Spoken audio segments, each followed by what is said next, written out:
I'm Lou Brutus. We are backstage at Rockfest in Cadott, Wisconsin. My dear close personal friend, Mr. John Cooper from Skillet. What's up? Good to see you again. It's good to see you. I've never seen you with a hat like that. You know, today is the birthday of the late, great Dr. Hunter S. Thompson, the writer of Fear and Loathing in Las Vegas and so many other books. So I have the glasses and the cigarette holder and the Dunhill cigarette and the fly swatter and everything else for it today. You're paying homage. Absolutely. And that's spelled with an H for people that don't know. Homage. We're paying homage. New record, which I know you're really excited about. Yeah. This is one of the first times that you're able to speak about it. Give me everything on it. Give me everything. It's called Everything He Wants. It's called Victorious. And that's a very kind of Skillet title. But everybody that's reviewed it so far says, this album makes me feel really inspired. It makes me feel like I can face my problems and in victory. And I thought that was cool because that's how I experienced the record, and what I was trying to get across in a lot of the songs we were writing is that life isn't meant to be easy. Life is actually supposed to be hard. And I think we're living in a culture right now where people want the victory, but they don't want to go through the crap to get to the victory. So this is a song saying life is going to get dirty, but as long as you're willing to fight it out, you can make it. So have you played any of the songs live? Because you haven't started the real grueling touring yet. It's been mostly weekends and stuff, but have you been able to snake anything out yet? Yes, we've been playing. Our single's called Legendary. Yeah. We've been playing it for about 3 months now. Playing it tonight. So, you should be here. What kind of insight can you give into the song? What's that? Into Legendary. Oh, yeah. What the song is about. Legendary is about living your life for what you believe in, whatever that may be, and living a life that you're proud of. A lot of people say, I kind of have these goals, this thing I'd like to do, but I'll never get there. And you get to the end of your life and you have all these regrets because you never follow through with it. Legendary is a song about whatever it is that you believe, whoever you want to be, you do whatever it takes to get to that thing. Make your life count, because we're only here for a very short time. So make it count, man. And I think this fits very well into the overall motif of the band through the years. I think you guys have always been a fairly positive group, even when you've dealt with sort of dark things. I think you've always tried to put maybe a bit of light at the end of the tunnel. How long does it take for you after you record and release something that you really start to understand it yourself? Right. That's interesting. Yeah. It's what's really weird is that a lot of people might not know when you write, these 12 songs you're going to hear on the record, we wrote 40 or 50 songs. Yeah. And sometimes you don't know what songs are going to get chosen to go on. So sometimes it's like all over the place, and then you choose 10 or 15 songs, and then you record them and you listen to them and you go, oh my gosh, that all fits together. Sometimes it doesn't. Yeah. but sometimes it fits together, and then you experience it, I find, in a brand new way. So before we had decided to call the record Victorious, we didn't know what we were going to call it. And after we were listening to all the songs together, I said, Victorious feels like the right motif for this. Yeah. Maybe it wouldn't have been the right name for all 40 songs, but for these 12, it was the right thing. And that's cool for me because I felt like that's kind of fate, I know you've had album cycles before where perhaps there was a bit of, I don't want to say unpleasantness, but there were certainly a bit of headbutting sometimes between band, management, record company, what songs are going to make it, what are going to be left off. Do you enjoy the give and take of that, or is it to a degree and then... First of all, how do you remember that? I remember that. So we were actually here. We were here. That's right. Your bus was parked up there, up the hill, and it was towards the end. I remember it really well. It was a great conversation. And then we hung out for like another hour after that. Yeah. Yeah, we had a great time. And by the way, most of the time, he and I just talk about our families, the kids. You see the music stuff. That's right. You'd be bored to tears with the rest of it. But anyway, but tell me about that. We spent a good time talking about Bowie and things like that last time. Yeah. Anyway. I miss that guy. Yeah. And I think we were yakking about it last time. And maybe these people, you don't care. Anyway, I don't really like the headbutting. Now, I'm all about the kind of sharpening.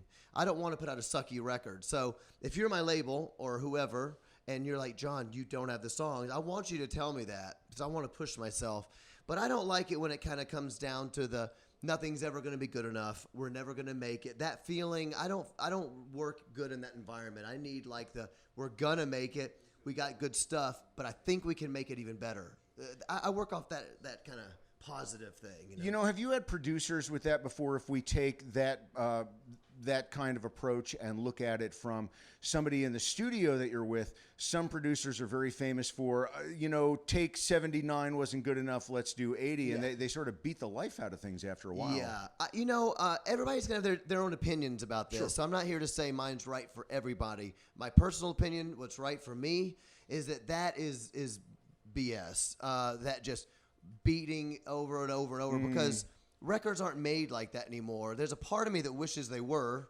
Like we're the Who, and we're all playing together, and we're going to take 2 years to make this record. It will be awesome, and it was. But it's these days they slave driving. We got to get the magic take. Then they go edit it anyway. It's a little bit like you're going to edit this anyway. Yeah. Yeah. It's going to be perfect, and those little things that people are like. No, you're never, I just don't believe it anymore. For me, I kind of embraced that there is a new way to make records that is working in the music world, outside of the rock world, in urban and hip hop and all the stuff that would be very current and pop music and even DJs. Mm-hmm. There's a way that they're making these records that's so expedient and sounds so crisp and so modern. I just embraced it, and I was like, I want my music to be next year's music, not last year. So I just took it. And in that way, it's almost a throwback to some of the stuff going back to when you mentioned the Who were a baby band in the early to mid 1960s, where they would release a cool song just as a single. Oh, a song is great, let's put it out. Right. You put it out an album later, and I think in maybe some of the other genres outside of rock, they are doing things like that, where here's a single, here's a single, here's a single. Mm-hmm. There are people who are doing talk shows who have a bunch of hits, but they're just releasing their first album. That's right. It's weird the way it works. It's the whole market has changed, and I've just found for me, because we're not a legacy act like I wish I was, like Metallica or AC/DC. These bands. You're getting there. Well, we've been around, but we're not spring chickens. Well, we're in a good way. In a good way. We're old enough to be, but we're not successful enough to be. But those bands have like their sound, and AC/DC, in my opinion, shouldn't change because it's perfect. And give me another 10 records that sound just like AC/DC. They're the ones who can do that. They can do that, but not everybody. TNT. But not everybody can. Sorry, go ahead. Yeah, we're getting off on one of but not everybody can do that. And I found for me, I want to try something new. I want to embrace something new. And I think that on this record, there's a lot of really cool sounds. It sounds very much like very much like a very modern record with really heavy guitars. And I like that. I'm not afraid to do things that are outside of the rock bubble, because I think it's good. But a lot of people are releasing singles. Yeah. And another thing is that trends are changing so fast that if you're writing for 3 years on a record, 3 years later you put it out and say, oh, that was really on point 3 years ago. Yeah. Things have changed already. So you kind of got to strike when it's hot. And for me, I'm just like, I'm open to whatever the next step is, and I want to just crush it.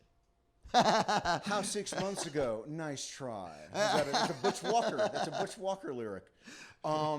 Let's talk about the video you just shot for Legendary. Yeah, it just came out, and it was different. We wanted to do a video that was different. Most of our videos are all about like energy, and if people have seen Skillet play live, that's what our concerts are known for. And so I like my videos to kind of portray that live excitement. By the way, I love I call it the jackknife move that your wife does on guitar, where she goes down and then springs open. Like it looks like a knife opening up, and it's one of my favorite signature moves on stage. However, I digress. Please continue.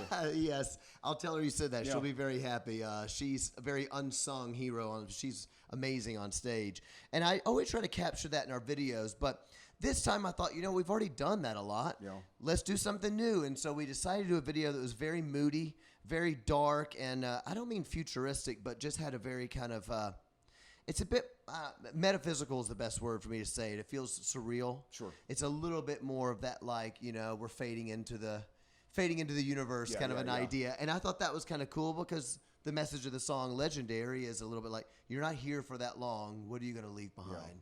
So to me, it kind of worked.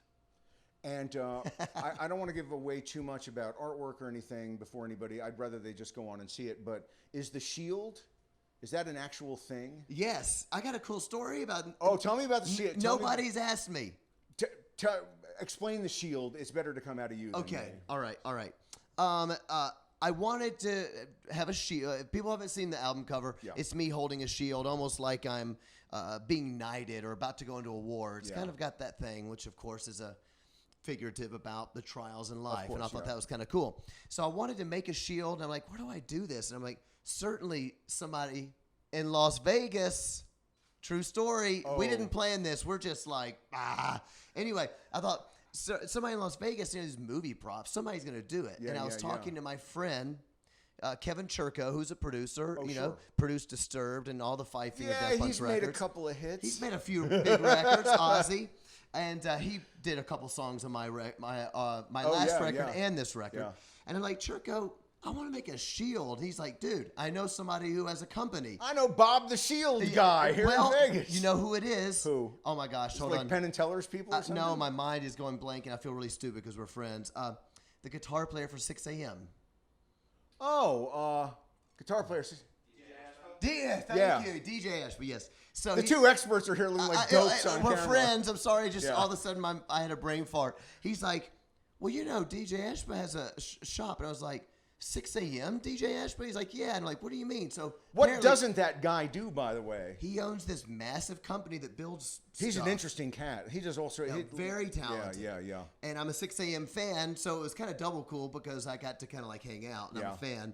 And so his company made the shield for me, so I have it, and it's kind of like a movie prop almost. It's totally awesome. Is that a good story? I haven't shared it anywhere else. That's a great story. Yeah. That's why he gets paid the big bucks, so he can afford these expensive hats. Well, yeah.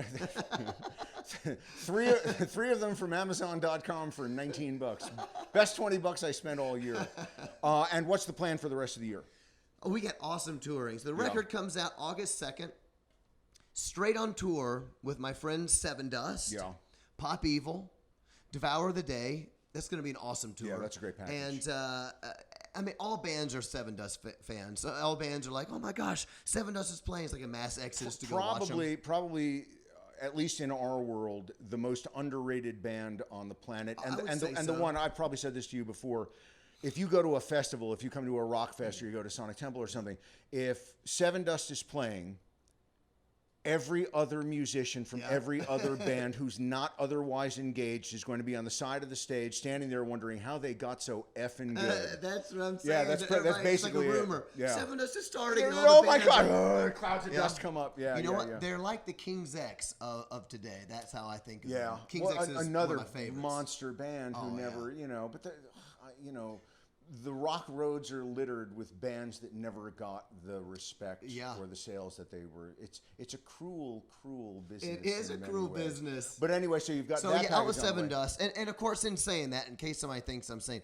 Sevendust has been a very successful band. It's just that they're so good that you expect them to be the right under Metallica.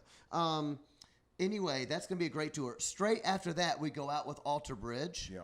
And special guest Honey. Yeah. And then straight from there, we go to Europe, headlining our own tour there. And then that brings me to December 15th. So. Well, listen, I'm so happy for you. Thank you. I'm very excited for you. Please give my best to your lovely wife and everybody, and the kids too, who I'm sorry are not here today, because I know am too. You're happier when the kids are here usually. Yeah, so, that's right. My friend John Cooper from Skillet. I'm Lou Brutus. We are backstage at Rockfest in Cadott, Wisconsin. And Morgan Rose owes us $10 for all those plugs now. That's right. I want my drumsticks.